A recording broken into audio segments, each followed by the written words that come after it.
Okay, let's start. Ragnarok M Classic. Pasok. Okay, pakita ko lang sa iyo yung napili ko na class. Swordsman. Na Paladin Shield type. Shield Shin build. Pakita ko lang yung Shield Shin build ko. Sa hindi pa alam, ito yung build ko.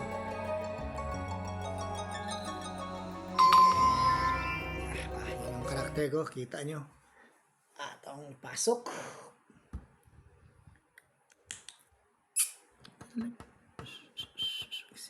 Ganda ng mga karakter. Okay. Dito pala ako. Ganda ng ambience kasi. Ganda na may tubig pa. Mag-picnic tayo dito. Ito pala yung char ko. Third job ko lang. Third job ko level 5 na. Royal Guard na ako eh. Ito yung status ko guys. Sa hindi alam. Yung build ko Shield Chin ako eh. Ito yung karakter ko. STR base kasi sa damage eh.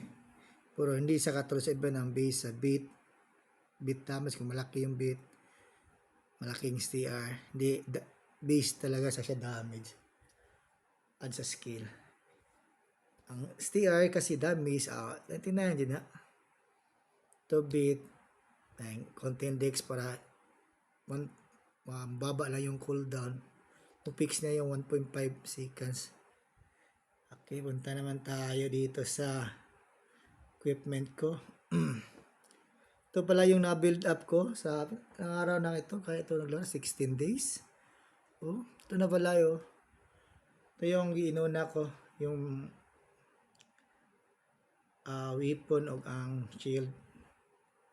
So guys, ito yung weapon ko. Mirror shield. Kita niyo yan. Na-enchant ko na attribute, attack, and dex. Then, na-pull ko na yung upgrade attribute guys. Meron mas lang mga add sa shield chain damage and shield boomerang. Meron siya dito 10% and 5%. Nasa SP ko sa huwag na siya og 15% lahat na add sa damage sa shield boomerang ko. Ito pala yung gamit ko guys. Nakaipon ako eh. Yan guys. May Tarafrag ako. Sa kaipon ko ng Zeno. Naka 9 million ako. Kabay ako dito. Na combine na. Upgrade na Tarafrag. Yan ang susunod. Itong adventure set lang sa muna tayo. Kasi wala pang pera. Tapusin ko muna to. Ito. Tapusin ko muna to. Plus 10 ko muna to para makuha ko tong damage niya guys na 10%. Refine ko ito na plus 10. Ang sunod, itong weapon. Yan. Nakuha ko na yan. Binigay yan pre yun. Then, dismantle ako ng card. Yan. Na-upgrade ko. Nakuha ko yung upgrade na pre yun na hit plus skill damage 10%. Then, binigay sa event. Mga MVP and mini. Yan. Na plus 8 ko din yan. Ito pala doon. Naswertehan din ito. Mga adventure set lang yan guys. Ang card niyan, binigay sa mga kuan. Yan, binigay. Ito din, itong isa, binigay lang yan. Ito, plus 6, plus 11, plus 12. Ito, kababay ko lang sa event, One Punch Man. Ito, swerte ako. Na plus 6 ko guys. Grabe, 5% physical attack. May every refine plus 1, meron akong plus 6. Total siya na 11%. My God, sakit yan guys, di ba? Then ito din, pang PvP. Ito din, sa collab din ito. Skill damage din. Ito sa katong event, pag last, damage sa Demiuma. Then attribute ko na siya, maganda din. Ayun, ito din yung mga naipon ko na gagamitin ko. Yan, ito yung mga gagamitin ko. Nagbayad na ako guys pang GBG na build up. Ito Ito yung mga pang GBG na build up guys. Ito siya. Kani mga pang GBG na build up guys sa akin. Yan. Ito pala yung mga pang BBP ko guys. Nakabuhat na ako. Ito isang beret. DB reduction human. Itong Hakimas. Damage to demi-human and damage reduction of demi-human. Then ito namang ito ang gamit ko spike. Yan, damage to demi-human din yan. Then reduction. Nakabuha ko yan guys. And ito akong pen 3. Kuha ko din yan. Maganda kasi yan kung pen. Mas palalo siyang sumakit. Ito na tayo. Kita nyo na ito na yung mga card ko guys. Yan. Ito nakuha ko sa crafting. Pag craft. Ito yung binigay. Ito din at ito din. Swerte, nakakuha ko yan. Maganda ito guys sa mga archer scene. O sa mga paladin. Mga auto-attacker. Mapreset talaga sila. Grabe. Ganda yan guys sa PvP. Pero mas kunat talaga yung tara frag guys. Kaya 30% yun eh. Makunat siya. Okay, punta naman tayo sa skill. Ito yung skill ng Paladin at Royal Guard. Ito yung Swordsman. Alam nyo na yan. 10 town, injure 10, recovery, pass, 1 magnum break, sa Crusader, Spear Mastery, 10 yan, Auto Guard, Shield 3, Max, Shield Chain, yun na to main focus, Shield Chain guys. Okay, Cavalry, then may 2 Divine Protection. Dito naman tayo sa Paladin. I-focus natin. Reflect Shield, Bless, Fate, ang 20 Retribution. Ito yung itong pinocus tayo. May mini boss oh. At sa itong Royal Guard, kaka-Royal Guard ko lang guys. Ito yung unahin ko guys. Itong increased damage deal by Shield Skill. Mga Shield Skill guys. Katulad ng Shield Chain. Or ng Earth Drive. Na may gamit, equip with ginamit ang shield. Nasa equip na shield, diba? Yan, gain. Diba? Okay lang. Ganyan lang ka-simple, diba?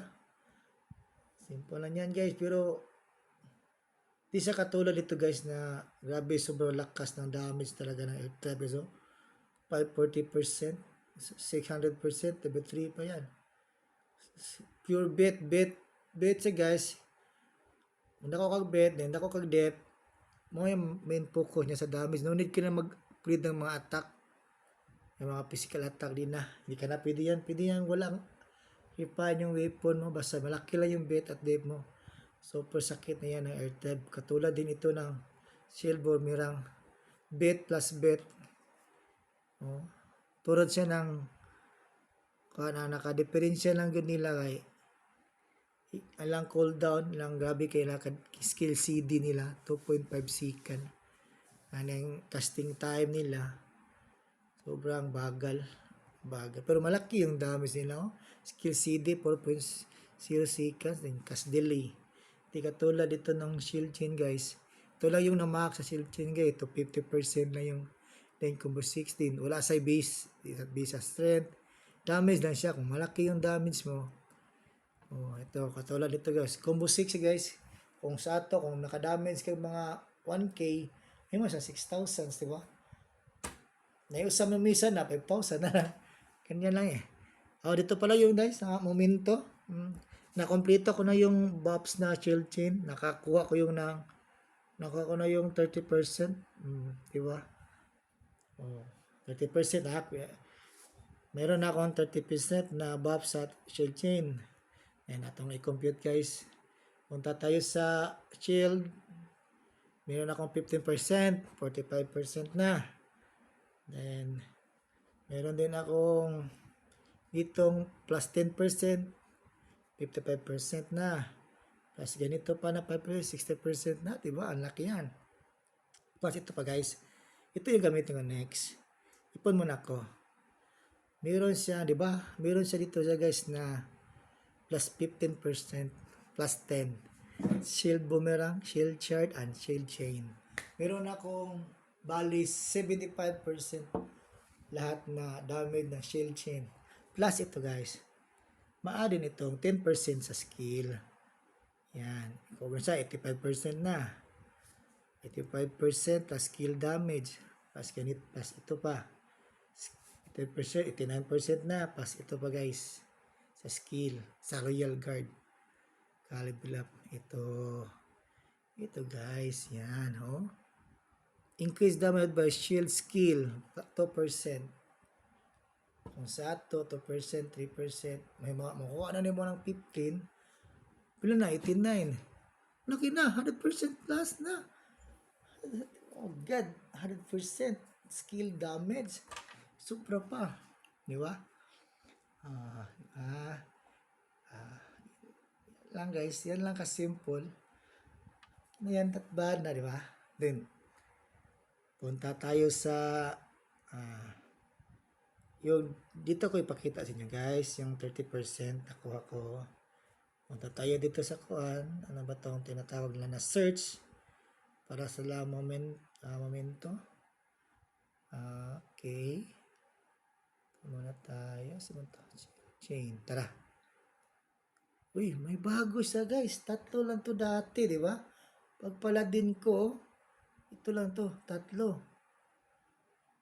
guys. Hindi ko nakita. May bago palang 3 doon, no? Sa taas. Oh, laki na ng damage. Oh, wow. Hindi ko nasahan yan, ah.